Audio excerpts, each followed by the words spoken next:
Hello, welcome to Souvik film review and analysis. আমি সৌভিক, আর এই ভিডিওতে রিভিউ করব 2024 সালের তামিল সিনেমা গরুরান। ছবিটা এখন স্ট্রিম হচ্ছে বা আজ থেকে স্ট্রিম হওয়া শুরু হয়েছে অ্যামাজন প্রাইম ভিডিওতে। হিন্দি ডাবিংয়ের ছবিটা সেখানে অ্যাভেলেবেল নেই, ছবিটা তামিল ভাষায় অ্যাভেলেবেল আছে উইথ ইংলিশ সাবটাইটেল। তো গরুরান এই তামিল ছবিটা হলো কেমন জানবো আজকে ভিডিওতে। So let's start.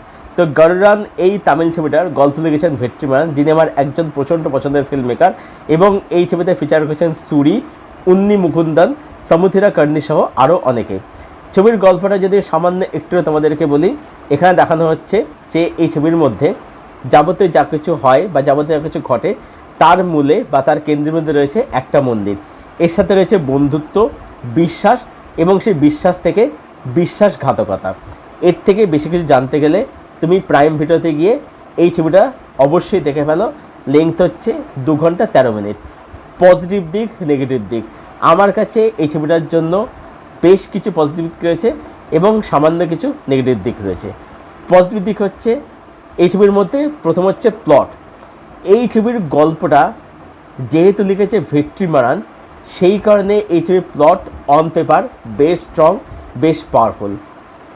দ্বিতীয় পজিটিভ দিক সেটা হচ্ছে যে এই ছবিটা মিড পোর্শন থেকে, অর্থাৎ যেখান থেকে ছবিটার মধ্যে যাবতীয় লোচাগুলো শুরু হয় বা হতে থাকে, সেখান থেকে ছবিটা কিন্তু একটা আলাদা গতি পায়, একটা আলাদা মাত্রা ছবিটার মধ্যে সেখান থেকে যোগ হয়। সেখান থেকে ছবিটা কিন্তু একদম টান টান টু দ্য পয়েন্ট হয়ে যায় এবং ছবিটা যেখানে শেষ হয়, ছবির ক্লাইম্যাক্স কিন্তু বেশ ভালো, বেশ জমজমাট, এবং ছবিটার মধ্যে শেষ 30 মিনিটে একটা রিভেঞ্জের অ্যাঙ্গেল আসে, সেটা কিন্তু ব্যাপক লাগে দেখতে। ছবির মধ্যে যদি বলি, নেক্সট হচ্ছে যে পজিটিভ পাশে হচ্ছে যে ছবির মধ্যে চরিত্রায়ন। এই ছবির মধ্যে সুরির ক্যারেক্টারটাকে খুব দারুণভাবে লেখা হয়েছে। প্রথম দিকে তাকে আমরা কমেডি করতে দেখি, তারপরে আস্তে আস্তে করে বা ক্লাইম্যাক্সের দিকে তার চরিত্রে একটা পরিবর্তন আসে। এই যে পরিবর্তনটা আসছে, এটা কিন্তু খুব অর্গানিক্যাল আসছে, এটা কিন্তু হঠাৎ করে চলে আসছে না। ছবির মধ্যে যেখানে অ্যান্টাগনিস্ট হয়েছে তাকে কিন্তু একদম টিপিক্যাল ওয়ান ডাইমেনশনাল ভিলেন দেখানো হয়নি, তার কিন্তু চরিত্রের একটা দিক কিন্তু রয়েছে। এর সাথে সাথে বলবো যে এখানে বাকি যারা ক্যারেক্টার আছে তাদের মধ্যে কিছু ক্যারেক্টার ডিসেন্টভাবে লেখা হয়েছে বলে মনে হয়েছে। চরিত্রায়ন এখানে কিন্তু ওভারঅল বলবো যে বেশ ভালো, বিশেষত এখানে যে প্রোটাগনিস্ট এবং যে অ্যান্টাগনিস্ট তাদের চরিত্র কিন্তু এখানে বলবো যে সব থেকে ভালোভাবে লেখা হয়েছে। ছবির মধ্যে যেভাবে কাস্ট পলিটিক্স, কাস্ট ইস্যু বা কাস্ট ডিসক্রিমিনেশন উঠে আসে, এটা কিন্তু ছবিতে কিন্তু একটা আলাদা লেয়ার বা মাত্রা যোগ করে।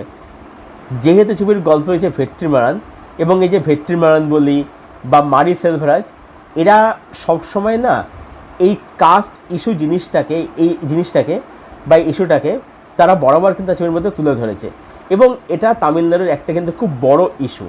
আচ্ছা, ছবির মধ্যে কিছু দৃশ্য আছে, কিছু সিন আছে যেটা কিন্তু একটা আলাদা বুঝতে আমাদেরকে প্রোভাইড করে। এই ছবিটা মূলত দুটো সিনেমাকে এক প্রকার হোমাজ দেয়। কোন সিনেমা আমি সেটা বলবো না, তোমরা দেখলেই বুঝতে পারবে। একটা সিন থাকে মেলার মধ্যে, যেটা একটা কন্নড় সিনেমার কথা মনে করায়, আর ক্লাইম্যাক্স সেটা হচ্ছে একটা পুরনো সিনেমা আছে কমল হাসানের, খুব বিখ্যাত ছবি, খুব কাল ছবি, সেই ছবির কথা মনে করায় ক্লাইম্যাক্সটা। কিন্তু কোথাও মনে হয় না যে এই সিনগুলো ওখান থেকে কপি করা বা এর সস্তা ভাষা, এটা কিন্তু কখনো কিন্তু মনে হয় না। এবং এই ছবিটার মধ্যে একটা হুডানিট এবং একটা হাউডানিটের অ্যাঙ্গেল আছে, কী হবে সেটা আমি বলবো না। ছবিটা একটা অ্যাকশান ড্রামা, অ্যাকশান থ্রিলার ছবি, যার মধ্যে থ্রিল, সাসপেন্স, টেনশন ডেফিনেটলি আছে, কিন্তু এই যে হুডানিট হাউডানিট অ্যাঙ্গেলটা যেভাবে আনা হয়েছে কাইন্ড অফ আর কি, এটা কিন্তু দেখার সময় কিন্তু বেশ মজা এনে দেয়। তো ছবিটা মানে মিড পোর্শন থেকে ক্লাইম্যাক্স ছবিটা কিন্তু বেশ স্ট্রং, বেশ জমজমাট, বেশ পাওয়ারফুল। আচ্ছা, ছবিটা যদি আমি পারফরমেন্সের কথা যদি বলি, এখানে সুরি কিন্তু এখানে দারুণ কাজ করেছে। সুরি প্রথম দিকে তাকে আমরা কমেডি করতে কি, he is known for comedy. এখানে তাকে আমরা দেখতে পাই একটা কমার্শিয়াল হিরো হিসাবে, সে কিন্তু এখানে দারুণ কাজ করেছে। তার কাজ এখানে দেখবার মতো, মানে কমেডি থেকে যখন সে সিরিয়াস চরিত্রে কনভার্ট হচ্ছে, এই যে চেঞ্জটা, পরিবর্তনটা দেখবার মতো। এর আগে সে বিদ্যুতের ছবিতে অভিনয় করেছে, সেখানে তাকে আমরা দেখতে পাই সিরিয়াস অ্যাক্টর হিসেবে। এখানে তাকে আমরা দেখতে পাই একটা সিরিয়াস বা কিছুটা কমেডিও করছে, একটা কমার্শিয়াল হিরো হিসাবে। এবং বলতে দ্বিধা নেই যে তামিল ইন্ডাস্ট্রি হয়তো একটা নতুন ভালো কমার্শিয়াল হিরো পেল। আচ্ছা, এর সাথে বলবো এখানে উন্নি মুকুন্দনের কাজ আমার খুব ভালো লেগেছে। সমুদ্রাকান্তে তার ক্যারেক্টারটা সেভাবে যে খুব ভালোভাবে লেখা হয়েছে, মানে ঠিকঠাক লেখা হয়েছে, কিন্তু সমুদ্রাকান্তের অভিনয় কিন্তু এখানে আমার খুব ভালো লেগেছে। এছাড়া এখানে সাপোর্টিং কাছে তারা এখানে তাদের জায়গায় বেশ ভালো। ছবিটা টেকনিক্যালি বেশ ভালো, বেশ স্ট্রং। এই কারণে বলছি যে ছবিটার ট্রিটমেন্টটা খুব গ্রাউন্ডেড, খুব রুটেড।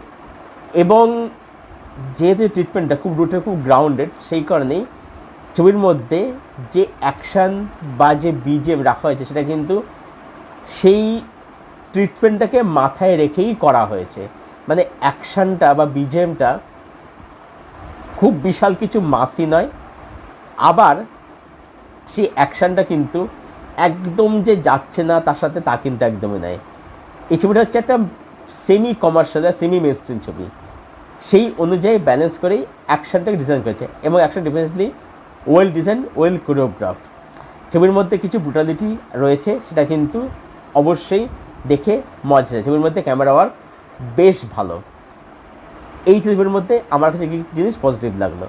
এবারে আমি মুখ্য ছবিতে আমার কাছে নেগেটিভ পয়েন্ট কী লাগলো। এই ছবির মধ্যে ফার্স্ট হাফে কিছু কমেডি রয়েছে। এবারে এই কমেডিগুলো কিছু জায়গা সুরির জন্য ডেফিনেটলি ওয়ার্ক করছে, কিন্তু আবার কিছু জায়গাতে ওয়ার্ক করছে না। এবং আরও একটা বিষয়টা হচ্ছে যে এই কমেডিগুলো ছবির মধ্যে কিন্তু আলাদা কিছু লেয়ার বা মাত্রা কিন্তু যোগ করছে না। ছবির মধ্যে যে গান আছে সেই গানগুলো শুনতে খুব একটা ভালো লাগছে না, এবং কিছু গান গল্প কিন্তু খুব একটা এগোতে সাহায্য করছে না। বরঞ্চ বলা ছবিটার মধ্যে এই গানগুলো বা এই কমেডি, আননেসেসারি কমেডি সিনগুলো, সেগুলো ছবির গল্পের যে গতি বা গল্পটাকে কিন্তু থামিয়ে দিচ্ছে, স্তব্ধ করে দিচ্ছে, রুদ্ধ করে দিচ্ছে। এটা আমার মনে হয়েছে। যেখানে ছবির ন্যারেটিভটাকে আমি কখনোই একদম টুদামেন্ট বলবো না। ছবিটার মধ্যে যে সমস্ত পজিটিভ পয়েন্ট রয়েছে, যেগুলো ডিসকাস আমি করলাম, সেই সব কারণে ছবিটাকে কিন্তু একটা ব্যাপক ছবি বলা যায়। কিন্তু ছবিটার মধ্যে এই যে সমস্যাদের, বিশেষত শুরুর থেকে, মানে প্রথম থেকে শুরু করে মিড পোর্শন অবধি যেখানে ছবিটা একটা গতি পাচ্ছে, সেখানে ছবিটার মধ্যে যেহেতু খামতে, সেখানে ছবিটা কিন্তু কোনোভাবেই একটা কিন্তু ব্যাপক ছবি কিন্তু হতে পারছে না। আর হ্যাঁ, ছবিটা কিন্তু শেষটা হচ্ছে, ছবিটাকে শেষটা কিন্তু বেশ স্ট্রং, বেশ এফেক্টিভ। ছবির ডায়লগ কিন্তু বেশ পাওয়ারফুল। ছবিটা যখন শেষ হচ্ছে সেখানে আমরা যে ডায়লগ বা মনোলগগুলো শুনতে পাই, সেটা কিন্তু আমাদেরকে ভাবায়, এবং সেই ডায়লগগুলো সেগুলো কিন্তু প্রচণ্ড এফেক্টিভ। ছবির এন্ডিং ডেফিনেটলি স্যাটিসফাইং, কিন্তু তা সত্ত্বেও ছবিটাকে কিন্তু একটা মানে অসাধারণ বা একটা এক্সট্রা ছবি বলতে পারছি না। তাই সব মিলিয়ে গরুরান, এই তামিল ছবিটাকে আমি রেট করব 8 আউট অফ 10।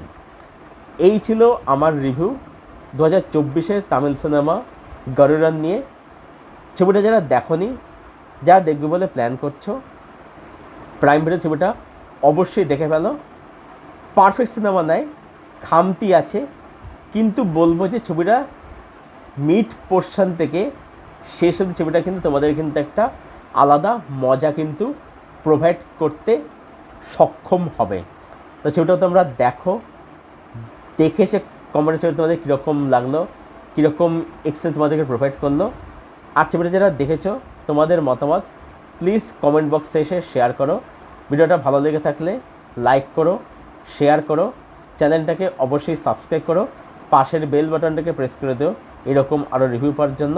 আর আমার সঙ্গে জুড়তে চাইলে আমার ফেসবুক লিঙ্ক দেওয়া থাকে নিচের ডিসক্রিপশন বক্সে, সেখান থেকে তোমরা আমার সঙ্গে জুড়তে পারো, সেখান থেকে ফ্রেন্ড হতে পারি। ভিডিওটা এখানেই শেষ করছি।